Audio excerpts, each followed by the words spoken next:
appeal to them again, they're looking for excuses and other things to blame, like, oh, this war in Gaza, or they'll call them deplorables, or they'll call them racists, you know, because they don't want to admit that Trump has picked up a lot of the policies that used to be Democratic policies in the 90s, like controlling the border, for example. The idea that an open border and mass migration is extremely punishing to the working class. It drives down their wages.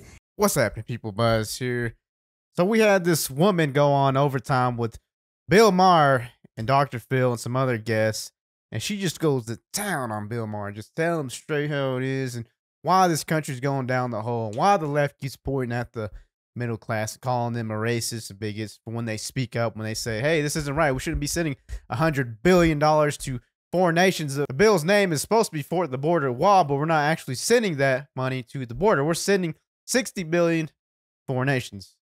$20 billion of that went to the wall, but why not $100 billion of it? Why do we name a bill something that has literally nothing to do with the bill? This makes zero sense. The left, these greedy politicians or whoever is involved in this, wants to make decisions not based on reality, not based on people who really believe in these decisions, like the Americans who really want them to pass decisions on their behalf, and they don't. Let's take a look at this. Muslim voters like this don't want him supporting Israel. Many other people do. What are your thoughts? I think that the media really wants to put this narrative out there. Ooh, look at her. She's charged up, baby. Look at her eyes. She's laser focused. She's about to get him with the hammer. Get her, lady. That Biden is going to lose Michigan over Gaza, when the truth is he's going to lose Michigan over 600,000 auto workers, because his EV market was extremely punishing to auto workers. And like we said earlier, there's been this big realignment where working class Americans are very much on the Trump train, people who used to be Democrats and used to vote for Democrats. And rather than admit that, this outrage that Democrats lost the working class vote and try to figure out how we can... They lost the working class vote because they want to import millions of illegals, because they say, you know what, we can't get the middle class vote. Trump has got them. Trump's sitting there saying, oh, Green New Bill, forget EV. Let's go with coal. Let's go with oil, baby. Let's do all this. Let's build the wall. And they're like, no, we don't want none of that. That's bad for the country. We know what's good for the country.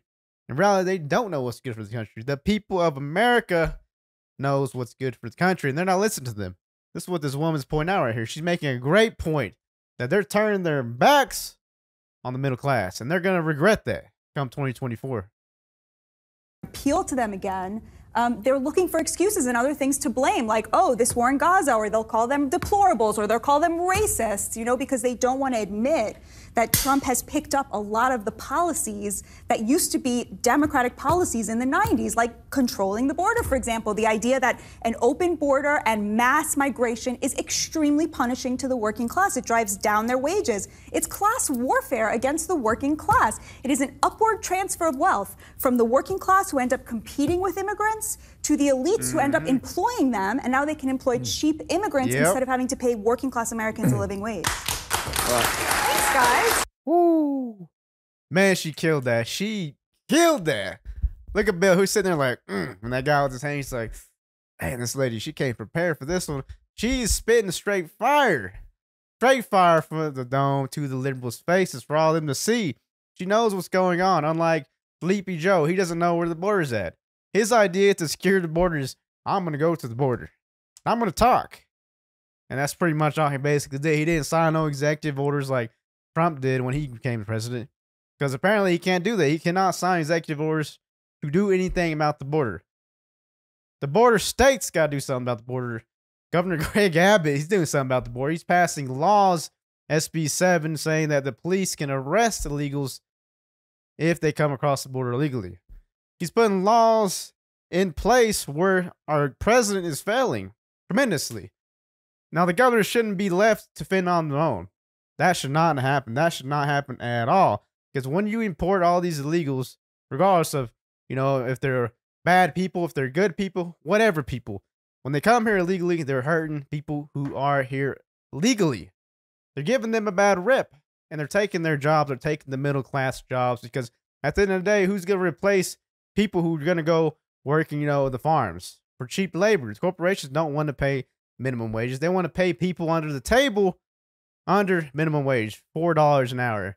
And by the way, this guy Juan right here, he will work 80 hours a week and sleep under a bridge or in his car or in a van, wherever this guy is staying. He's not going to complain because where he came from, they didn't have that. They didn't have, for sure job income where they could provide sustainable, food, water, housing. They didn't have that. That's why they came here to America. Pretty obvious, right? And this lady right here is just telling everyone what it is, what the facts are, what we forgot as Americans. Now, you couldn't run probably in the 90s. I wouldn't really know because I was just a wee little boy in the 90s. If you were saying that, hey, I'm not going to fund the border wall in the 90s, you were probably done. It was a given. Everyone knew you were going to fund the border wall. It wasn't a question of, are you going to fund the border wall? You were going to fund the border wall because that was not going to be bipartisan. People were not going to agree with you. They're going to say, no, we ain't voting for this guy. This guy is a lunatic. But fast forward 2024, now it's like, well, I'm not going to do nothing about the border wall. It's the Republicans' fault. They're the reason why the border wall is open. No. Y'all let me know in the comments what y'all think about this. Like, comment, subscribe, the buzz review. See you on the next one.